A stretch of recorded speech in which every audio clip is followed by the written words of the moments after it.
Hello बेटा, कैसे हैं आप लोग। सबसे पहले तो आपका बहुत बहुत स्वागत है आपके इजी गाइड चैनल पे। सो नाउ मैं आज आपको क्या पढ़ाने वाली हूँ, ये प्रीवियस ईयर के कुछ क्वेश्चन को हम सॉल्व करेंगे बेटा, ठीक है। तो ये किस चैप्टर का है बेटा, ये breathing and exchange of gases chapter का है, जो कि आपका ह्यूमन फिजियोलॉजी के अंदर आता है। ओके, ये क्लास 11 में चैप्टर नंबर 17 है। ओके बेटा, सो नाउ क्वेश्चन की बात करते हैं बेटा, ठीक है। तो बेटा देखो यहाँ पे क्या लिखा है, reduction in pH of blood. Okay, देखो क्या reduction in pH of blood will क्या होगा, will reduce the rate of the heart rate ना। फर्स्ट ऑप्शन दिया है आपका कि क्या हार्ट रेट क्या होता है, रिड्यूस हो जाता है।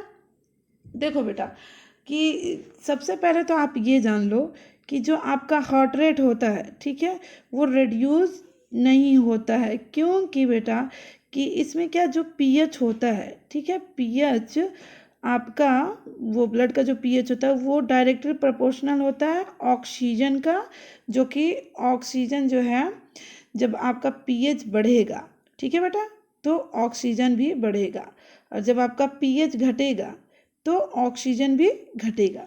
सो यहाँ पर रिडक्शन की बात हो रही है बेटा, मीन्स पीएच डिक्रीज की बात हो रही है, ठीक है बेटा। तो देखो, तो आपका क्या हो जाएगा, यहाँ पे जैसे पीएच डिक्रीज होता है तो ऑक्सीजन भी डिक्रीज होता है। तो आपका हार्ट रेट क्या होता है बेटा, वो हार्ट रेट क्या हो जाएगा, रिड्यूस नहीं होगा, ये इंक्रीज हो जाएगा। ये ऑप्शन आपका क्या हो जाएगा, रॉन्ग हो जाएगा, ठीक है। सेकेंड ऑप्शन देखते हैं बेटा, reduce the blood supply to the brain, ठीक है बेटा। अब देखो जब ये आपका हार्ट रेट फास्ट होगा तो ब्लड सप्लाई भी ब्रेन में क्या हो जाएगा, रिड्यूस नहीं होगा, वो भी क्या हो जाएगा बेटा, इंक्रीज हो जाएगा। ओके, ये भी ऑप्शन आपका क्या हो गया, रॉन्ग होगा। ओके, थर्ड ऑप्शन देखते हैं, decrease the affinity of haemoglobin with oxygen. तो यहाँ पे क्या देखो बेटा, जब आपका पीएच कम होगा तो ऑक्सीजन भी कम होगा, उसकी वजह से एफिनिटी क्या हो जाएगा आपका, डिक्रीज होगा, ठीक है। कौन सी एफिनिटी, जब ऑक्सीजन कम होगा तो वो हीमोग्लोबिन से बाइंड उसकी सही से नहीं हो पाएगी, ठीक है, जिससे वो ऑक्सीजन का सप्लाई पूरे बॉडी में क्या हो पाएगा, नहीं हो पाएगा, ठीक है। ये ऑप्शन आपका क्या हो जाएगा, सही है, क्योंकि इसके जो बाइंडिंग की एफिनिटी है वो डिक्रीज हो जाएगी, ठीक है, यानी कि ये ऑप्शन बिल्कुल सही है, ठीक है बेटा। अब देखो फोर्थ ऑप्शन की भी बात कर लेते हैं। लिखा है बेटा कि रिलीज बाय कार्बोनेट। ओके, क्या लिखा है, release by carbonate ion by the liver. अब देखो बेटा यहाँ पे ये आपका या तो डिक्रीज या तो इंक्रीज की बात तो किया नहीं है, सिर्फ रिलीज बोल रहा है, यानी कि यहाँ पर भी आपका क्या होगा, जो बाइकार्बोनेट आयन जो है जो लीवर से रिलीज हो रहा है वो भी आपका क्या होगा, कम अमाउंट में भी, वो भी आपका रिड्यूस ही फॉर्म में होगा, ठीक है, कम अमाउंट में होगा, यानी कि ये भी ऑप्शन आपका क्या रॉन्ग है।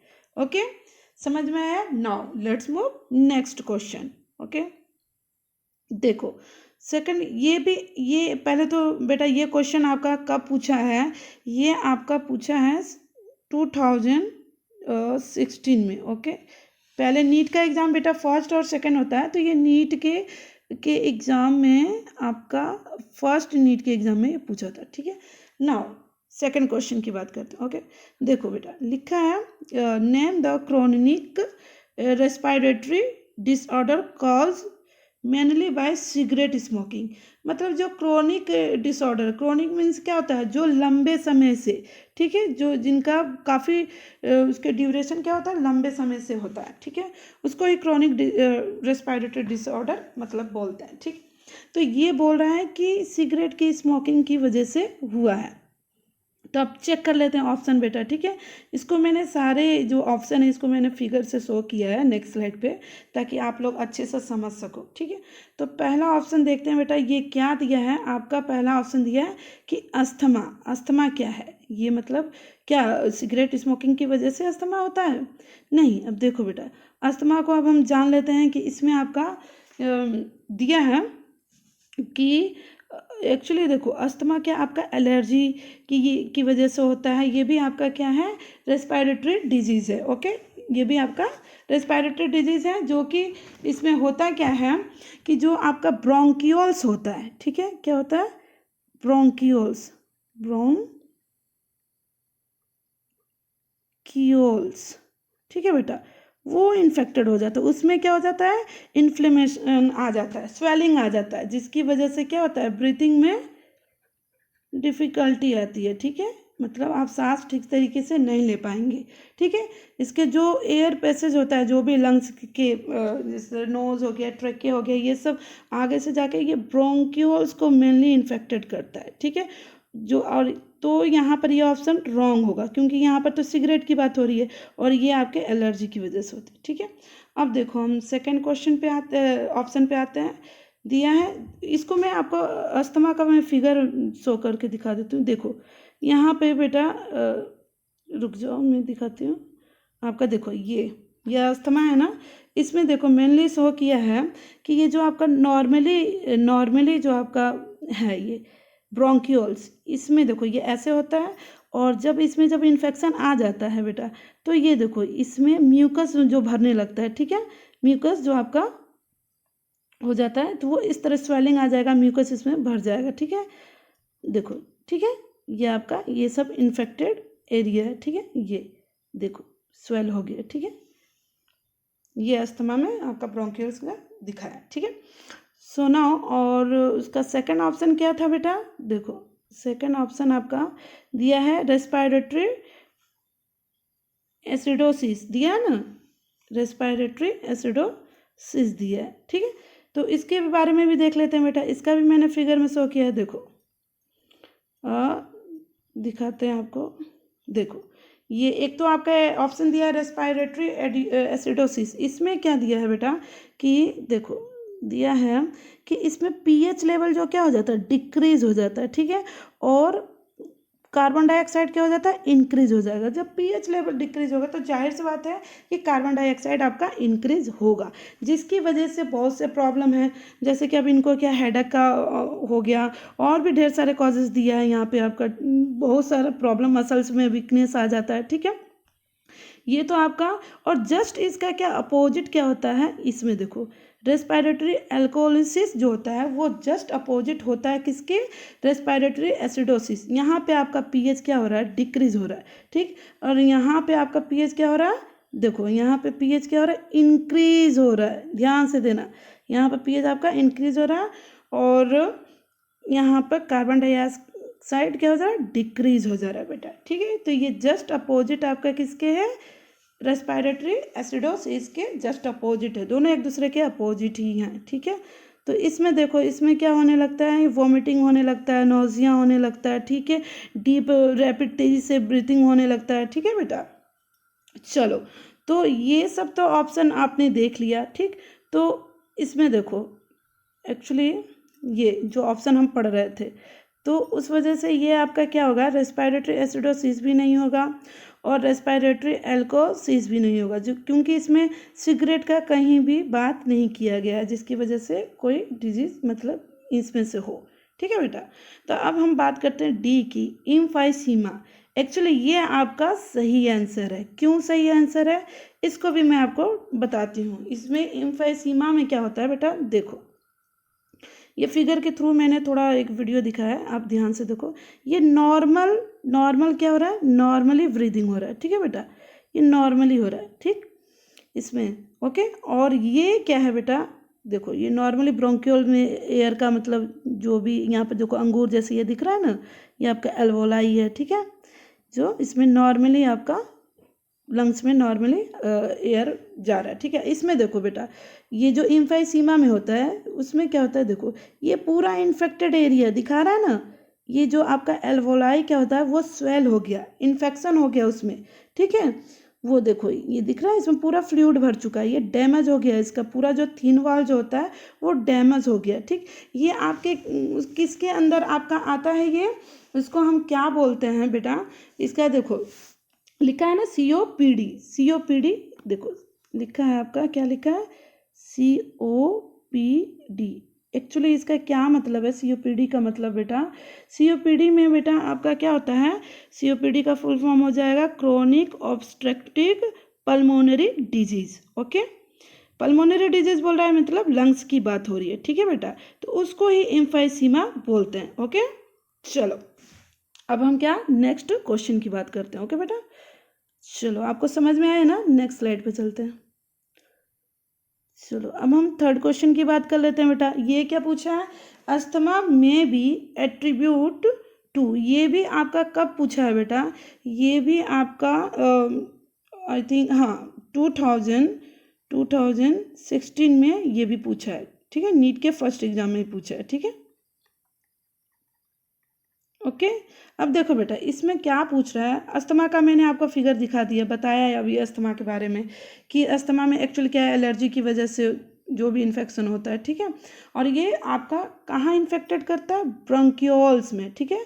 तो देखो पहला ऑप्शन दिया है बेटा एक्यूमुलेशन ऑफ, पहले तो आप ये जान जाओ कि एट्रीब्यूट मतलब क्या होता है, ठीक, एट्रीब्यूट मतलब क्या होता है, हाँ, तो मतलब ये पूछ रहा है मेन क्वालिटी आपका अस्थमा का क्या है, ठीक है। ओके, तो देखिए एक्यूमुलेशन मतलब क्या, इकट्ठा हो गया क्या of fluid in the lungs, lungs में फ्लूइड जो एक्यूमुलेट हो जाता है। देखो बेटा सबसे पहले तो आप ये जान लो कि जो एक्यूमुलेट की बात हो रही है वो लंग्स की बात यहाँ पे बोल रहा है, ठीक है, तो जो एक्यूमुलेशन जो होता है वो लंग्स में ना होकर किस में होता है, लंग्स में ना होकर आपका जो फ्लूइड जो होता है वो ब्रोंक्यूल्स में होता है, ठीक है। सो ये ऑप्शन आपका क्या हो जाएगा, रॉन्ग होगा, ठीक। सेकंड ऑप्शन की बात करते हैं, bacterial infection of the lungs, ठीक, ये बैक्टीरिया की बात हो रही है, जो कि यहाँ पर बैक्टीरिया इन्फेक्शन का अस्थमा से कोई मतलब नहीं है, वो भी ये आपका अदर मैटर हो गया, ठीक है, तो ये भी आपका क्या होगा, रॉन्ग आंसर होगा, क्योंकि ये बैक्टीरिया की वजह से हो रहा है, ठीक है। सो ये रॉन्ग ऑप्शन है। अब थर्ड ऑप्शन की बात करते हैं बेटा, देखो allergic reaction of the mast cell of the lungs, देखो मैंने बताया ना कि अस्थमा तो आपका ब्रोंकियोल्स में इफेक्ट डालता है, इन्फ्लेमेशन काज हो जाता है, ठीक है, उसमें फ्लूइड बढ़ जाता है, तो जो कि एलर्जी किसकी वजह से, डस्ट की वजह से हो सकता है, पोलन ग्रेन की वजह से हो सकता है, ठीक है, तो उसकी वजह से क्या होता है, ये जो मास्ट सेल जो होता है एक्चुअली ये हिस्टामाइन को रिलीज करने लगता है, जिससे क्या वो म्यूकस सिक्रेट करने लगता है, ठीक है, म्यूकस क्या करने लगता है, वो म्यूकस सिक्रेट करने लगता है, ठीक है, म्यूकस सिक्रेट करेगा तो वो उसकी वजह से जो ब्रोंक्यूल्स हो गया वो फिल होते जाएगा, ठीक है, भर जाएगा। ओके, सो ये ऑप्शन आपका सही है। अब फोर्थ ऑप्शन की बात करते हैं, देखो यहाँ पे इन्फ्लेमेशन की बात कर रहा है, किसका, ट्रेकिया की बात कर रहा है, ठीक है, तो यहाँ पर ट्रेकिया की बात मैंने नहीं बताया, मैंने क्या बताया, ट्रेकिया नहीं होगा, ब्रोंक्यूल्स होगा। ओके बेटा, सो ये भी ऑप्शन आपका क्या हो जाएगा, रॉन्ग हो जाएगा। Okay, so now let's move next question. Okay बेटा, चलो देखो अब ये बेटा ये कब पूछा है, ये भी आपका पूछा है 2015 में पूछा है, ये क्वेश्चन आपका 2015 में, ठीक, नीट के एग्जाम में ही पूछा है, ठीक है। ओके, ठीक है, देखो तो ये पूछ क्या रहा है, name of the pulmonary disease, देखो name of the pulmonary disease in which alveolar surface area involved in gas exchange is drastically reduced due to damage in the alveolar wall। Okay, तो मेनली ये बात ये कह रहा है कि pulmonary disease की पहले बात हो रही है, ठीक, तो पल्मोनरी डिजीज जो है आपका किससे रिलेटेड है, पल्मोनरी डिजीज आपका क्या लंग्स से रिलेटेड है। ओके बेटा, तो लंग्स की बात हो रही है, तो लंग्स क्या है उस जो कि आपका रेस्पिरेटरी सिस्टम की बात चल रही है, ठीक है, तो वो कह रहा है कि जो एल्वोलर सरफेस है आपका, ठीक, उसमें जो गैसेस का एक्सचेंज होता है, ओके, गैसेस का जो एक्सचेंज होता है वो ड्रेस्टिकली मतलब काफ़ी रिड्यूस मतलब काफ़ी कम हो जाता है, किसकी वजह से, due to damage of alveolar wall, ठीक है, ये मैंने आपको पहले ही बताया है कि इसका जो वॉल जो होता है वो काफ़ी थिन होता है, ठीक है बेटा, क्या होता है, थिन होता है, तो वो क्या होता है, डैमेज हो गया, किसकी वजह से, या तो आप पॉल्यूटेड एरिया की जगह पे आप रह रहे हैं, ठीक है, उसकी वजह से भी हो सकता है, और भी काजेस मतलब हो सकता है, ठीक है, तो और देखो बेटा, तो अब सबसे पहले इसका ऑप्शन देखते हैं। जब आपका इसका एल्वोलर वॉल डैमेज हो जाएगा तो ऑक्सीजन का कार्बन डाइऑक्साइड का, इन सब का गैसेस का एक्सचेंज अच्छी तरीके से नहीं हो पाएगा। ठीक है, हमारे ब्लड में ऑक्सीजन अच्छी तरीके से सप्लाई नहीं कर पाएगा। ओके बेटा, चलो तो सबसे पहले आप प्लूरेसी की बात करते हैं कि क्या ये ऑप्शन सही है, कि सेकंड निमोनिया ऑप्शन सही है, कि एम्फीसीमा ऑप्शन सही है, कि आपका क्या अस्थमा सही है। अब ये चारों ऑप्शन में हम देखते हैं, तो इस आप ही बताओ कौन सा सही होगा। मैंने आपको पहले ये बताया था ना कि एम्फीसीमा के बारे में बताया कि इसमें आपका क्या होता है।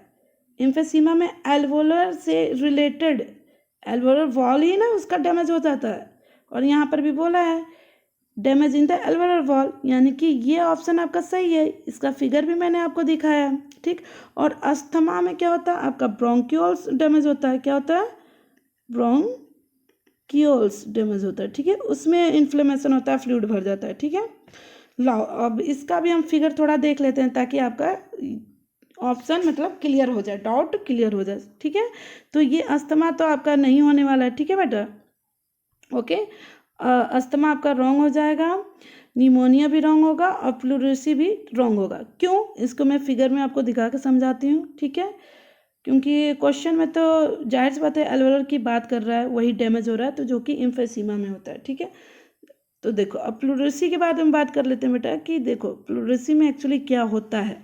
प्लूरेसी में देखो बेटा, इसका जो लंग्स है, लंग्स में जो आपका आउटर लेयर होता है और इनर लेयर होता है प्लूरा का, ठीक है, वो क्या होता है, वही आप में वो डैमेज होता है, मतलब उसमें क्या फ्लूइड भर जाता है। ठीक है, जैसे यहाँ पर फिगर में दिखाया है।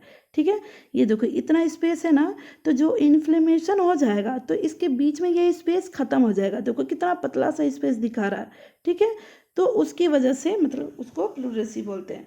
नेक्स्ट स्लाइड पे दिखाते हैं आपको कि कैसे इसका ट्रीटमेंट होता है। देखो यहाँ पर फ्लूइड भर गया है बेटा। ठीक है, अब इसको क्या थोरेसिस भी बोलते हैं। ठीक है, ओके, देखो हाँ, देखो इसमें क्या है, इनको जो हुआ है, इनको प्लूरोसिस हुआ है, तो इनका जो फ्लूइड यहाँ पे भरा है। ठीक है, तो इस फ्लूइड को कैसे ट्रीटमेंट हो रहा है, सिरिंज के द्वारा, मतलब उसको क्या, इसका जो फ्लूइड है एक थैली में मतलब रिमूव किया जा रहा है, निकाला जा रहा है। ठीक है, लिखा है ना फ्लूइड पसेज जो होता है लंग्स में जो भर गया है उसकी वजह से। ठीक है, ओके, चलो अब नेक्स्ट स्लाइड पे देखते हैं बेटा कि निमोनिया का क्या दिया। निमोनिया का देखो बेटा कि आपका देखो इसमें निमोनिया में देखो कि जो लंग्स है वो दोनों, या तो दोनों लंग्स इन्फेक्टेड होते हैं, या तो कोई एक लंग्स, वन पेयर होता है ना लंग्स, वो इन्फेक्टेड होगा। ठीक है, ये भी आपका बेटा क्या दिया है कि जो एल्वोलर वॉल जो होता है वो उसमें भी क्या फ्लूइड भर जाता है। ओके, जो कि निमोनिया के केस में या तो वो बैक्टीरिया के थ्रू हो सकता है या तो वायरस के इन्फेक्शन के थ्रू हो सकता है। ओके, सो नाउ फिर तो आपका ये क्वेश्चन क्लियर हो गया ना इस क्वेश्चन का। ठीक है, सो ये क्वेश्चन का आंसर क्या होगा, एम्फीसीमा होगा। Okay, thank you so much.